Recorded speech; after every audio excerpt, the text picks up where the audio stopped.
La búsqueda segura y productiva, basado en este texto de Primera de Pedro, capítulo 1, versículos 10 al 12. Tal parece que todos los hombres están obsesionados con la búsqueda de las cosas más diversas. Y esto es seguramente por la insatisfacción y el vacío que experimentan en sus corazones. Les hace deambular de un lado a otro en una búsqueda incesante y frenética del bien que desean alcanzar, en la esperanza de que así, si alcanzan eso, van a tener sosiego y van a tener satisfacción.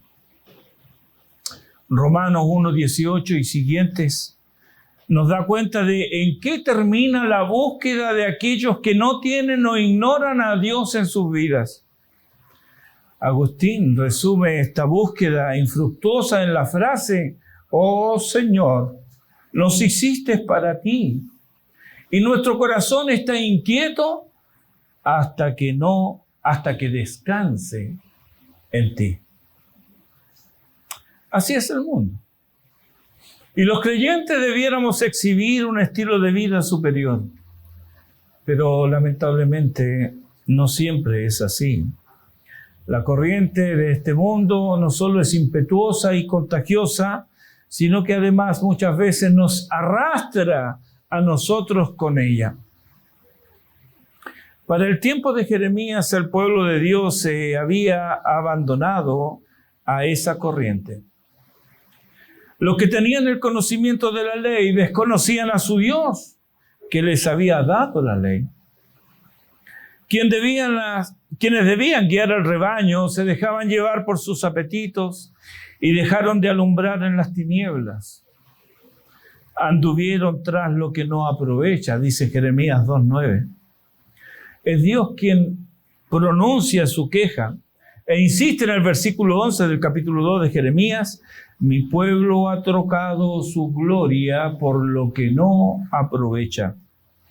Andar tras lo que no aprovecha es cambiar la gloria de Dios por lo que no es. Esto no tiene sentido. Es como cambiar oro y piedras preciosas por polvo de la tierra y estiércol. En el versículo 12, es Dios quien habla. Y le habla al cosmos y le dice: «Espantaos cielos sobre esto, y horrorizaos, desolaos en gran manera, dijo Jehová». ¿Por qué? Versículo 13. «Porque dos males ha hecho mi pueblo.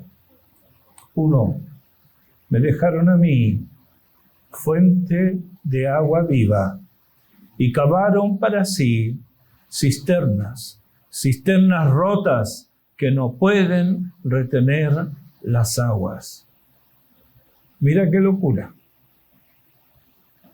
Dejar la fuente de agua viva, dejar esa vertiente donde emana el agua fresca, cristalina, pura. ¿Para qué?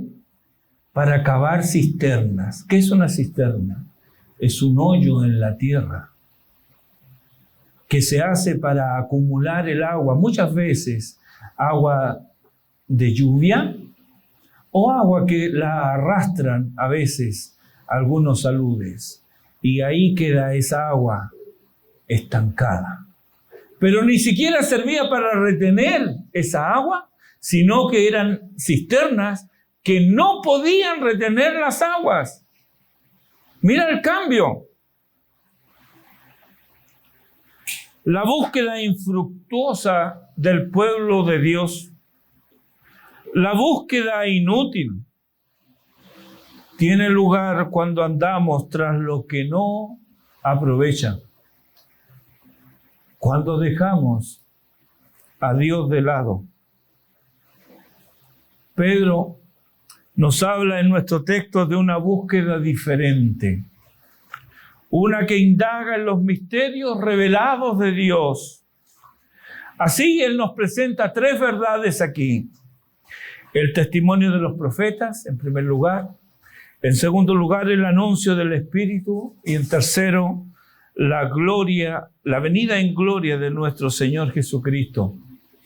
Hermanos, que ocupemos nuestra mente y todo nuestro ser en estos hechos gloriosos, pues la salvación que nos ha sido dada y de la cual somos objeto, tiene antecedentes que se remontan en la historia hasta la misma eternidad pasada.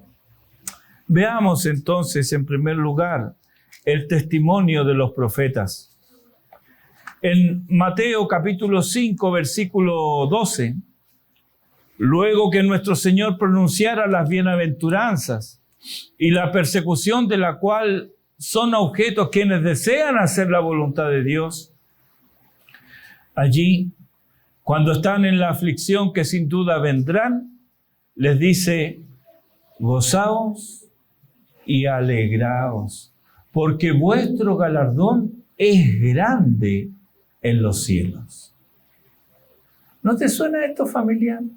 Ya lo hemos visto, Pedro lo ha dicho. Pedro nos ha hablado de lo mismo. Aflicción por un tiempo y gozo eterno al considerar nuestra herencia gloriosa reservada para nosotros en los cielos.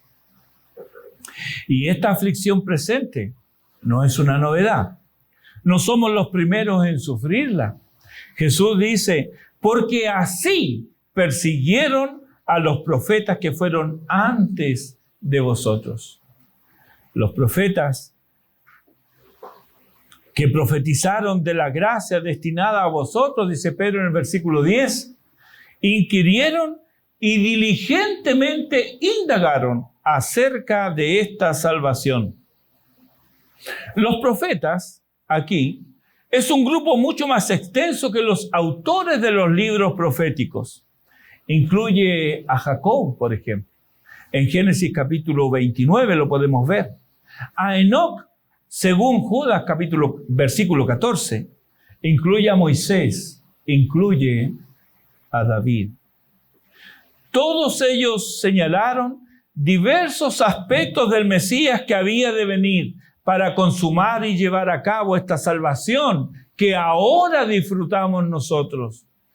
Ellos la anunciaron. Esto es lo mismo que Jesús les dice a los peregrinos de Emaús en Lucas 24, 27. Y comenzando, dice, desde Moisés y siguiendo por todos los profetas, les declaraba en todas las escrituras lo que de él decían.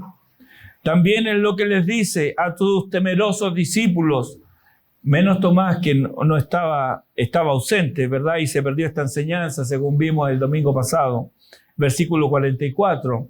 Y les dijo, Lucas 24, 44, estas son las palabras que os hablé estando aún con vosotros, que era necesario que se cumpliese todo lo que está escrito de mí en la ley de Moisés, en los profetas y en los salmos. Ellos no siempre entendieron el alcance de sus profecías. No siempre tuvieron claro su significado. Sin embargo, no por ello lo dejaron así. Antes bien, ellos indagaron diligentemente, escudriñaron concienzudamente el significado de la palabra de Dios para así llegar a comprender el propósito divino tras la revelación. Un ejemplo de esto lo tenemos en Daniel capítulo 9. Él estaba leyendo y estudiando el libro del profeta Jeremías.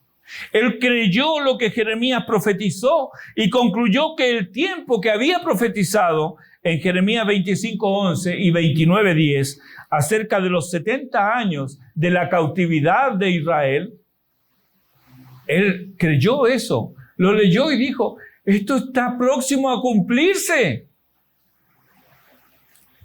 ¿Y a qué lo llevó esto? ¿Fue a anunciarle acaso a otros lo que había descubierto? ¿Se dedicó a enseñar lo que Jeremías había escrito? ¿Hizo un seminario de escritos proféticos enseñando lo que Jeremías había dicho? No, nada de eso. Él hizo lo que todo creyente hace cuando con corazón limpio va a las Escrituras, porque éstas le hablan y él se humilla. La búsqueda de la voluntad de Dios en las Escrituras siempre tiene como consecuencia la revelación de la divinidad, su majestuosa santidad y el contraste con nuestra pecaminosidad radical. De aquí al arrepentimiento y a un volverse a Dios hay un paso muy corto. Eso hizo Daniel. Y eso hará todo aquel que vaya a las Escrituras en busca de Dios. Lo va a hallar. Su presencia divina se nos hace patente en cada página del Antiguo Testamento. Y cada página aporta más luz y Él se nos manifiesta con más detalle. Así es como toda bendición y gracia divina se centran en una persona, bendita persona que había de venir. Los destinatarios de la carta de Pedro no vieron al Señor, no anduvieron con Él en Galilea o en Judea. No obstante ello, lo amaban y se alegraban en Él con gozo inefable y glorioso. La salvación de sus almas era un propósito asegurado. Así estaba escrito, y los profetas indagaron en estas revelaciones progresivas en el tiempo, autoritativas, porque era palabra de Dios, y acumulativa, puesto que se acumulaba a otras revelaciones que Dios ya había entregado. Cada vez mayor luz y calor a los corazones que indagaban en estas inquietudes, en estos misterios divinos. Así, por ejemplo, encontramos en Génesis 3:15, aparece la promesa donde la simiente de la mujer vendría al que le aplastaría la cabeza a Satanás. Génesis 5:29, donde el padre de Noé profetiza que éste traerá descanso a la tierra maldecida por Dios. Génesis 12 del 1 al 3, donde se profetiza que en la simiente de Abraham serían benditas todas las familias de la tierra. Así, con Pablo en Gálatas 3 del 15 al 18, comprendemos que el Cristo había de nacer del linaje de Abraham.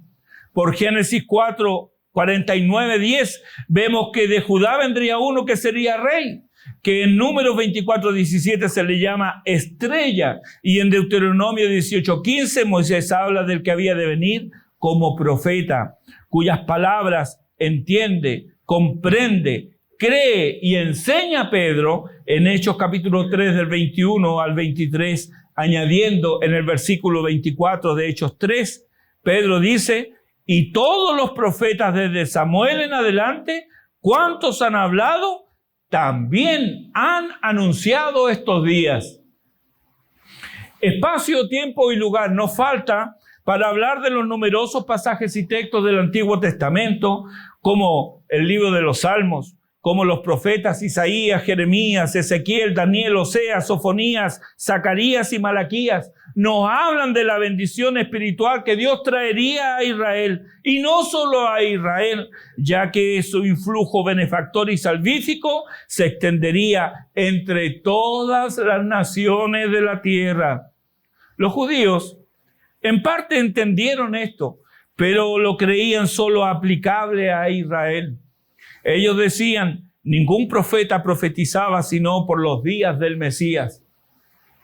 Pero no llegaron a comprender la necesidad que el Mesías padeciera la muerte por su pueblo, aunque estaba explícitamente escrito en las profecías de Isaías y en otros profetas. Por causa de ideas preconcebidas, por orgullo también, llegaron a tergiversar el texto sagrado, sacando de él ideas que propugnaban la aparición de un Mesías político, un gran guerrero que los libraría de la opresión de los romanos. Esta idea loca perdura en el tiempo, y en el siglo XX aparecen diversas ideas totalmente contrarias a la revelación bíblica, como el Cristo revolucionario, el Cristo de los pobres y marginados, y otras ideas semejantes, hasta llegar a nuestro siglo con una imagen blasfema del Cristo de Dios. Que tu deseo y el mío, querido hermano, al ir a las Escrituras, sea el que le manifestaron unos griegos a Felipe, cuando rogándole le dijeron: Señor, quisiéramos ver a Jesús. Juan 12:21. Si ese es tu deseo, si esa es tu búsqueda, no serás defraudado. Entretejido con esto, los profetas y las profecías, está el anuncio del Espíritu. El versículo 11 dice: escudriñando qué persona y qué tiempo indicaba el Espíritu de Cristo que estaba en ellos, el cual anunciaba de antemano los sufrimientos de Cristo y las glorias que vendrían tras ellos. A pesar de que los profetas recibían revelación del mismo Dios por su Espíritu, esto no excluyó la búsqueda diligente, el trabajo intelectual, el ejercicio de sus mentes y corazones. El Espíritu de Dios no es un espíritu de pereza, de flojera o de comodidad. No.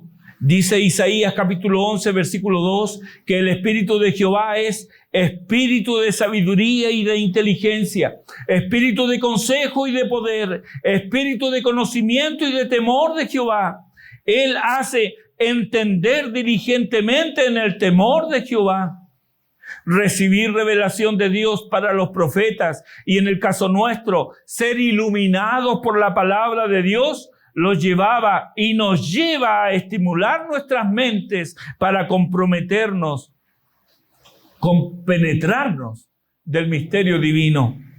Hermanos, y esto es tan evidente. Cuando el pecador recibe a Jesucristo, obtiene perdón, obtiene limpieza y una nueva vida. Pero ¿no es verdad acaso que su mente entra en un proceso de transformación? Y aquellos que no sabían leer o apenas sabían, de repente les viene el deseo y la inquietud de leer su palabra. De hecho, muchos aprendieron a leer en la Biblia siendo ya adultos, y muchos otros han aprendido a reflexionar, a pensar, a meditar a partir del texto sagrado. ¿Y esto cómo? Lo vemos en personas que nunca leyeron nada. Pero vino el Señor, obró en su vida el Espíritu de Dios, y eso estimuló su mente, eso estimuló su intelecto para interiorizarse en el consejo divino. Quisieron conocer más, quisieron saber más de Jesús.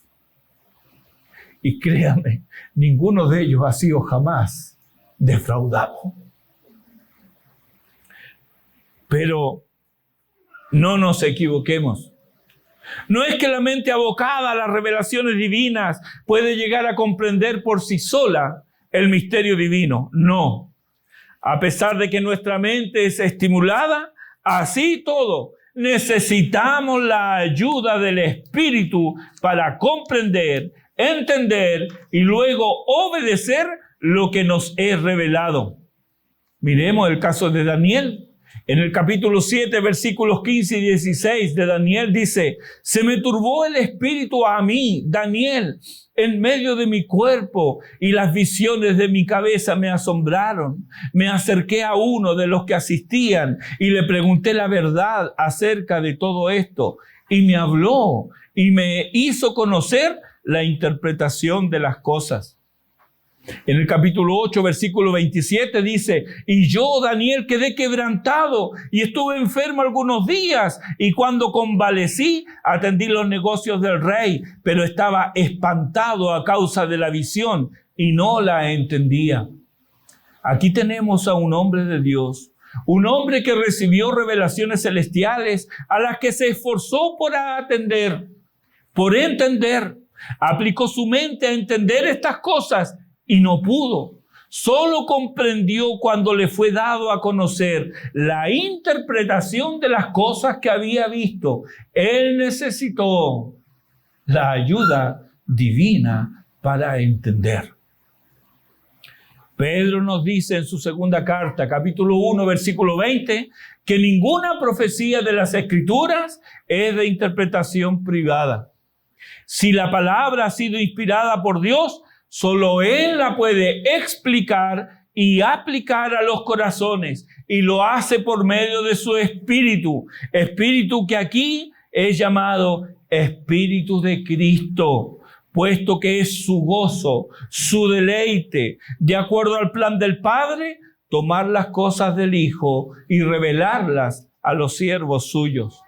Juan capítulo 16, versículos 13 y 14 dice, el Señor está hablando, pero cuando venga el Espíritu de verdad, Él os guiará a toda la verdad, porque no hablará por su propia cuenta, sino que hablará todo lo que oyere y os hará saber las cosas que habrán de venir.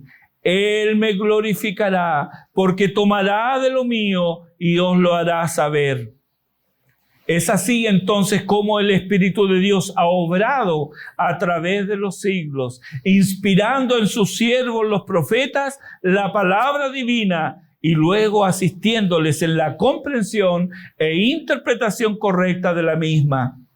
Y esa ha sido su labor ahora. Labor que comenzó en Pentecostés, cuando los apóstoles comenzaron a aplicar las Escrituras tal como Cristo las enseñó. Y ahora ilumina los corazones con la verdad del Evangelio. Es el mismo Espíritu. Mira un caso donde solo el intelecto era aplicado. Así no podía entender un pasaje, por lo demás claro, pero que ha sido tropiezo a quienes van a las Escrituras con sus propias ideas. Hechos capítulo 8, versículos 30 y 31, dice, acudiendo Felipe, le oyó que leía al profeta Isaías y dijo, pero ¿entiendes lo que lees?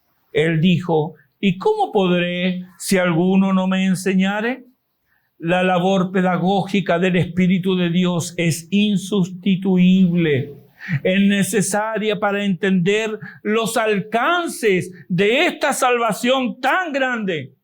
Los profetas querían entender y conciliar los sufrimientos de Cristo y las glorias que vendrían tras ellos. Ellos necesitaban el testimonio del Espíritu para entender lo mismo que nosotros hoy, que sin cruz no hay corona, que sin sufrimiento no hay gloria. Pablo fue apedreado en Listra, lo arrastraron fuera de la ciudad, lo dieron por muerto, pero él se levantó y entró en la ciudad para luego partir y volver a recorrer el camino en sentido contrario. Y luego de anunciar el Evangelio y hacer muchos discípulos, volvieron a Listra, Iconio y Antioquía, nos dice en Hechos 14, 22. Volvió al mismo lugar donde lo habían apedreado. ¿A hacer qué? Confirmando los ánimos de los discípulos, exhortándolos a que permaneciesen en la fe y diciéndole, pero mira aquí las palabras que él usa para animar. Nada de él tan conocido, todo va a estar bien. No te preocupes. Todo va a salir bien. Nada de eso. ¿Qué les dice Pablo para animarles? Es necesario que a través de muchas tribulaciones entremos en el reino de Dios. Pablo les escribe a los Corintios en su segunda epístola, capítulo 4, versículo 17, porque esta leve tribulación momentánea produce en nosotros un cada vez más excelente y eterno peso de gloria. Sí, hermanos, el Espíritu anunciaba los sufrimientos de Cristo, sufrimientos redentores, por cierto, y también nos da testimonio de que también nosotros pasaremos por sufrimiento, pero estos serán purificadores. Pero en ambos casos, tras el sufrimiento, que es por un breve tiempo, deviene un eterno peso de gloria. Por último, veamos la tercera verdad que nos comunica Pedro y que es la venida en gloria de nuestro Señor Jesucristo. Ya vimos que los profetas después de haber escrito sus profecías, se ocuparon en estudiar los mensajes sin poder entenderlos perfectamente. Dado que la historia de los sufrimientos de Cristo y las glorias que habían de seguir según les era revelado, no eran para su tiempo, sino para los cristianos de otra época, es decir, para nosotros. La última parte del versículo 12 dice, cosas en las cuales anhelan mirar los ángeles. ¿Qué contraste con nuestra indiferencia con el contenido y significado de la palabra profética? Los ángeles anhelan mirar, anhelan conocer. Nosotros, que debiéramos ser el pueblo del libro, cada vez estamos más lejos de ese intenso deseo que tienen los ángeles de comprender las palabras y los hechos que han traído tanta bendición. No a ellos, sino a nosotros, miembros todos de una raza caída. Velo allá en Belén, contemplando con admiración y santa reverencia al Hijo de Dios acostado en el pesebre.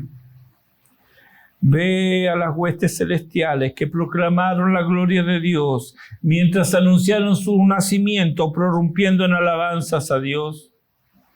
¿Por qué esta visita de las huestes celestiales? Porque el Hijo de Dios estaba aquí.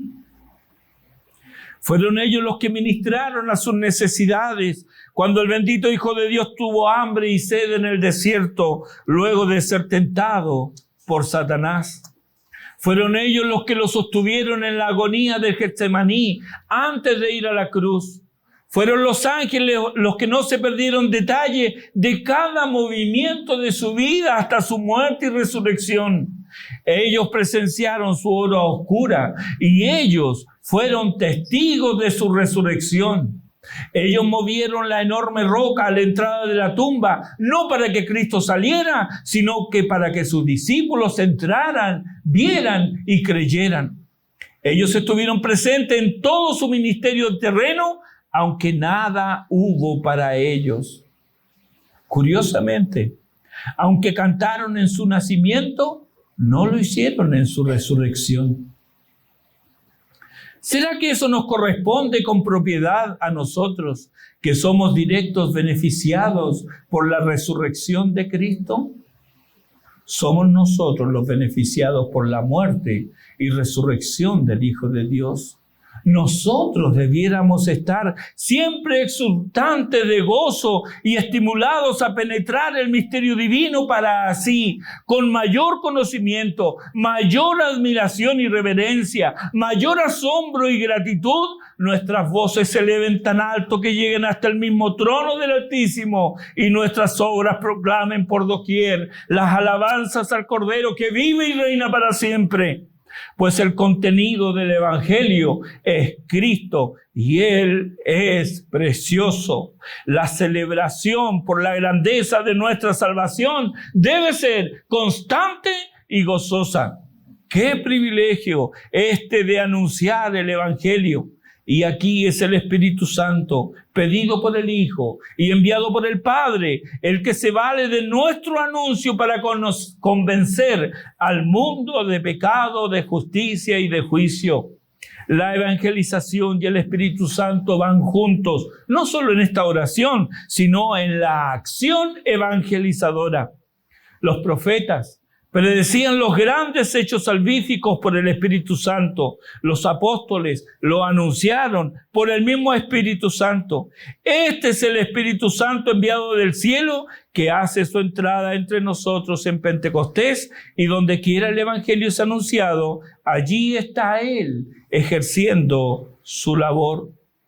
Todo esto es hermoso y es una realidad patente, pero solo es experimentada por quienes han venido a Cristo, por aquellos en cuyos corazones ha obrado el Espíritu Santo. ¿Lo ha hecho en ti? ¿No? ¿Aún vives para ti? ¿Todavía eres el director de tu propia vida? Por favor, presta atención a las palabras escritas en Hebreos capítulo 2, los versículos 2 y 3. Dice: porque si la palabra dicha por medio de ángeles fue firme, y toda transgresión y desobediencia recibió justa retribución, ¿cómo escaparemos nosotros si descuidamos una salvación tan grande?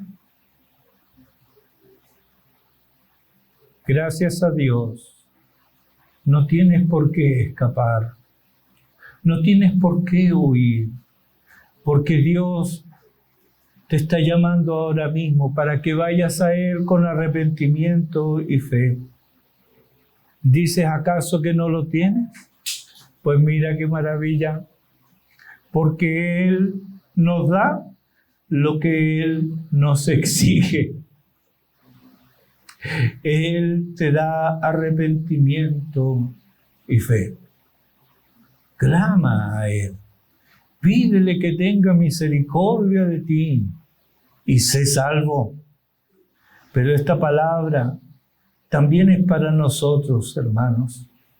La salvación es del Señor de principio a fin, pero tú y yo somos responsables de obrar de acuerdo a la luz que recibimos. Por eso te ruego en esta hora, no peques contra la luz, más bien ven a la luz. Que Dios nos bendiga, que su palabra obre en nuestros corazones. Oremos.